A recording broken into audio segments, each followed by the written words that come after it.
Live from downtown Detroit, home of WDIV and Click on Detroit, Local 4 News at 11 starts now. May be cold and wet, but it's not stopping the excitement on campus as we count down to the Michigan State game in East Lansing. But first, let's get started with the forecast as we kick off also Halloween weekend. Andrew, we've got kickoff now, just hours away, really. That's right, Kimberly and Devin, and we are still getting drenched at the moment, but by kickoff time, you'll see less green on here.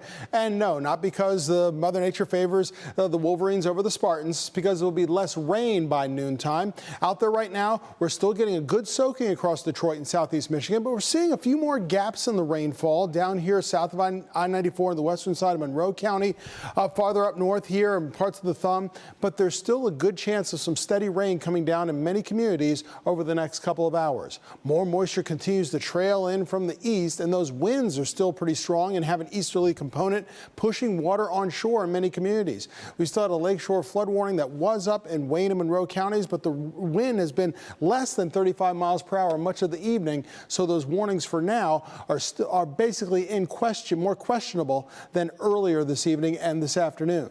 But the chance of rain, not too much to question about there. It still remains as we go over the next couple of hours, but the rain becomes a lot more scattered by dawn and really goes down to a trickle by lunchtime and by kickoff in East Lansing and throughout much of Detroit and southeast Michigan. So that is some good news for the football game. We're going to see it gradually get drier during the day on Saturday. But how chilly will it be? We'll see 40s overnight. We'll talk about where temperatures go from here by Saturday afternoon, and also, of course, the important forecast for Halloween and all the trick-or-treaters out there in your full weekend forecast. Andrew, well, one of the most anticipated matchups in a long time in this rivalry. We're now less than 13 hours away from kickoff at Spartan Stadium. That's right. Our Mara McDonald live in East Lansing tonight. Mara, what's it feeling like on campus tonight? Well, for starters, take a look. Sparty is looking rather thinly covered right now, although it's been raining so much. I'm not sure even if the Wolverines got a chance to paint him that it would stick. But you asked what the feeling is like on campus. Well, let me show you. Combine rivalry week and Halloween, and this is what you get. Your state and Michigan gear coupled with quite the costumes. It takes a certain level of fearlessness to walk through East Lansing in maize and blue tonight. Go blue, baby! It hasn't been too bad yet, but the night is young, so I'm prepared for the worst, but this is what I live for. The entire campus is covered with TV trucks and tents. Tomorrow may be the game. Tonight is the pre-party. Tonight we are going back and we're putting on our Halloween costumes, and then we're going to go out and celebrate. But let's face it, this has been an all-day affair starting with a proposal. Yep, that's right, of marriage under Sparty's watchful gaze. Back here live, she said yes. So tonight we've got love and football in the air. We're live in East Lansing tonight on the campus of Michigan State University. Back to you. There's the book title, Love and Football. There you go. All right, Mara. Thanks, Mara. Now to a big development today in the fight to end the pandemic. The FDA gave emergency use authorization for children ages 5 to 11 to get Pfizer's COVID vaccine. The kid-sized doses are just a third of the amount given to teens and adults. Up to 28 million more children could be eligible for vaccinations as early as next week. The FDA says while children have been at lower risk in this age group, there have been 8,300 hospitalizations and nearly 100 deaths. The next step comes Tuesday when the CDC meets to make more detailed recommendations on which children should get vaccinated.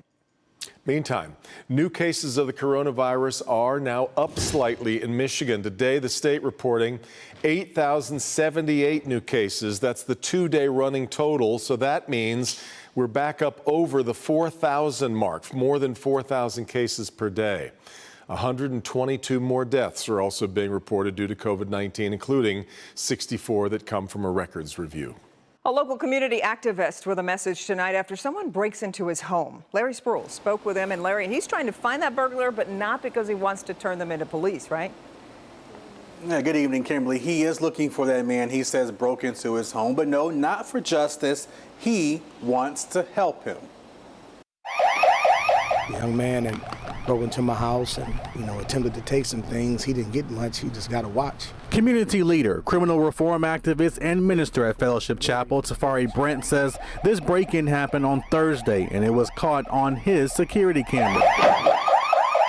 I just want to find a young brother before he breaks into somebody's house and gets killed. But Brent says he does not want to find him to punish him, but for a different reason. I'm going to put my arms around him. I want to wrap services around him. I got an army of black males who will be willing to help this young brother. He says that's all a part of the work that he's doing throughout Metro Detroit, and that's helping people. Because no one is born a thief, right? No one wakes up. No one comes out of their mother's womb saying, I'm going to be a thief, or I'm going to be a banger, or I'm going to be a killer. This young man was obviously, he was responding to, the unfortunate circumstances and situations he may have been, raised in. Now, Minister Brent tells me he's not using that as an excuse for why the young man broke into his home, but he does believe in second chances. Someone gave me a break. Someone gave me a second chance. So I want the same for this young man. We have to do justice differently, Brother Sproul. We got to do it differently. Locking folks up, it ain't going to fix this thing. Now, Minister Brent did tell me that he wants to thank DPD for responding so quickly, but meanwhile, he is hoping that that young man or someone who knows him, that they are watching tonight. He wants to reach out to them, talk to him, to let him know that he wants to help him find a job. We're live tonight. Larry Sproul, Local 4. Right. Okay, Larry, thanks. Detroit police shut down a nightclub tonight on 8 Mile. Yeah, police say they showed up because of previous issues with this building, and when they arrived, they found event organizers setting up a Halloween party. Several beer cans, chairs, pool toys, all scattered around the venue, but officers shut it down when they found out the building wasn't properly licensed. And police say it's not the first time they've had issues with this venue. That's been on our radar for all the wrong reasons. We've had several calls for service here. Ranging from shots fired to shootings to other death investigations, as well as noise complaints from the community. But police say no one was ticketed. A Westland man is now charged in the deadly crash that killed a Detroit police dispatcher nearly 2 years after that crash. The investigators say 40-year-old Dale Good was driving the wrong way on the Lodge. This was December of 2019 when he hit Vanessa Simmons head-on, killing her. Good's blood alcohol level showed he was drunk. Well, prosecutors blamed missing information, the pandemic, and incomplete police reports for this long delay in charges. But state police say the Wayne County Prosecutor's Office authorized second-degree murder charges against him yesterday. Bond has been set at $50,000. Now to an update on a story we first brought you last night at 11. The Secretary of State's office says police have found the missing tablet to a voting machine from Adams Township.